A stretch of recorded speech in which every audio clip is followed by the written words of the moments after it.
Bismillahirrahmanirrahim. Assalamualaikum warahmatullahi wabarakatuh. Alhamdulillah, kita sudah menyelesaikan tentang pembagian kalimat fi'il yang kemarin. Sekarang insya Allah kita akan melanjutkan tentang pembagian kalimat isim.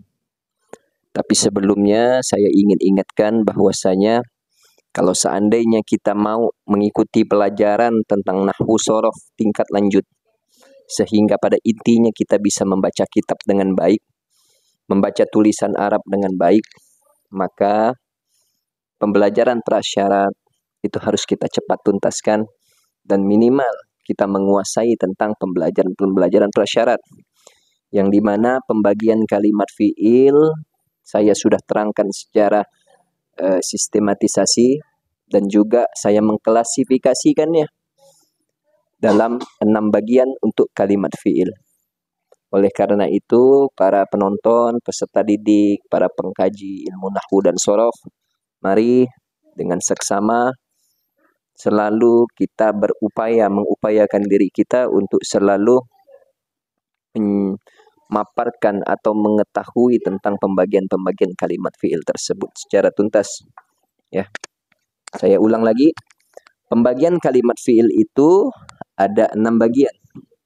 Kalimatul fi'il, ya, itu pembagian yang pertama itu ada pembagian fi'il madhi. Itu kita harus tahu bahwasanya fi'il madhi itu secara jelas kita mengetahui ini adalah fi'il madhi. Suatu kalimah kita bertemu di dalam tulisan Arab, kita harus mengetahui, oh ini fi'il madhi. Itu secara positif kita harus tahu. Makanya ketika kita tidak tahu, tonton video saya tentang pembahasan fi'il madhi, mudhari' dan amar. Ya, fi'il madhi, mudhari', amar. Ya, itu pembagian yang pertama. Saya tegaskan bahwasanya kalimah fi'il itu terbagi menjadi 6. Yang pertama, kita harus menguasai tentang fi'il madhi, mudhari' dan amar.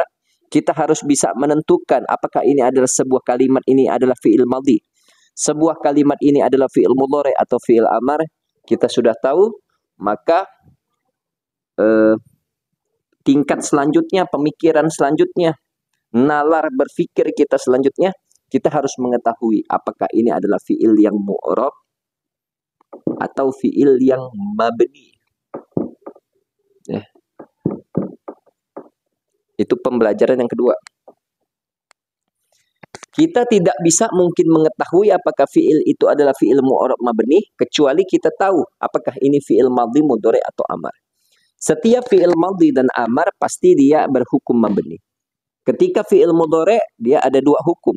Bisa dia menjadi fi'il yang mu'rab dan juga bisa menjadi fi'il yang mabni. Ketika fi'il mudhari' itu kita berhukum mu'rab, maka fi'il mudhari' itu tidak kemasukan nun taukid dan nun jamak niswah atau nun inatsah. Ya. Kalau seandainya fi'il mudhari' bertemu dengan nun taukid dan nun jamak niswah, maka dia pasti berhukum mabni secara pasti seperti itu. Dan yang ketiga, nalar selanjutnya, ketika kita sudah menguasai tentang fi'il madhi, mudhari', amar, kita juga mengetahui tentang fi'il itu mu'rab dan mabni. Dan yang ketiga, kita masuk ke pembelajaran apakah fi'il tersebut dibaca ma'lum atau majhul. Atau majhul. Ya. Ketika kita sudah tahu apakah ini dibaca ma'lum atau majhul, maka yang keempat, kita harus tahu apakah dia ini fi'ilnya berupa fi'il yang lazim atau fi'il yang muta'addi.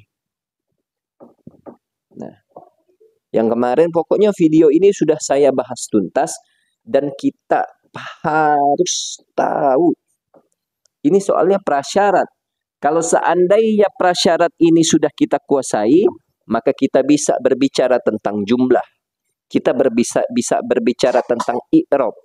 Kalau seandainya kita mau ngomong tentang masalah jumlah suatu kalimat, atau di dalam kalimat itu suatu kalimat dari beberapa kata, maka kita tidak akan bisa mengetahui kalimat per kalimat tersebut kalau seandainya kita tidak mengenal apakah ini adalah fi'il madhi mudhari amar.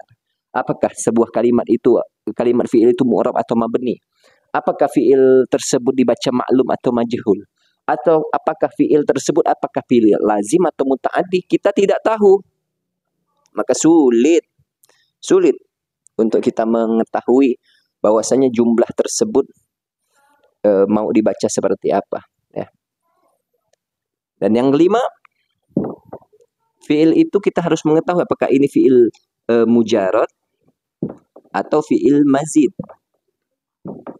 Dan yang keenam, ya, apakah fi'il itu sahih, ya, atau fi'il itu mu'tal. Ya. Maka 6 pembagian kalimat fi'il ini sudah kita tuntaskan videonya sebelumnya.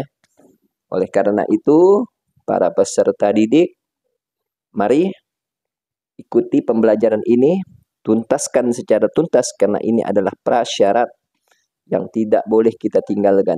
Tidak boleh sampai kita ada lompatan berpikir, kita berbicara tentang i'rab tapi kita tidak menguasai tentang 6 bagian kalimat fi'il ini, maka kita akan kesulitan selamanya, kita tidak akan bisa baca kitab.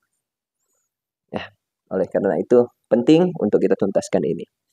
Dan insya Allah nanti video selanjutnya saya akan membahas tentang kalimah isim.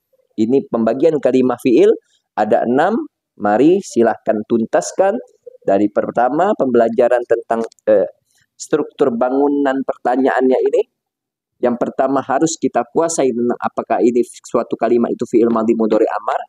Apakah sebuah kalimat itu fi'ilnya mu'rab atau mabni? Sebuah kalimat itu dibaca maklum atau dibaca majhul. Sebuah kalimat itu apakah fi'il lazim atau muta'addi. Sebuah kalimat itu apakah fi'il mujarrad atau fi'il mazid. Sebuah kalimat itu memakai bina sahih atau bina yang mu'tal. Itu kita harus tahu. Seandainya kita sudah tahu, insya Allah nalar berpikir kita tentang berbicara tentang i'rab dan jumlah itu bisa menjadi bekal kita untuk cepat memahami tentang sebuah kalimat tulisan Arab. Mungkin ini saja yang bisa saya sampaikan. Kurang lebihnya saya minta maaf. Akhirul kalam. Assalamualaikum warahmatullahi wabarakatuh.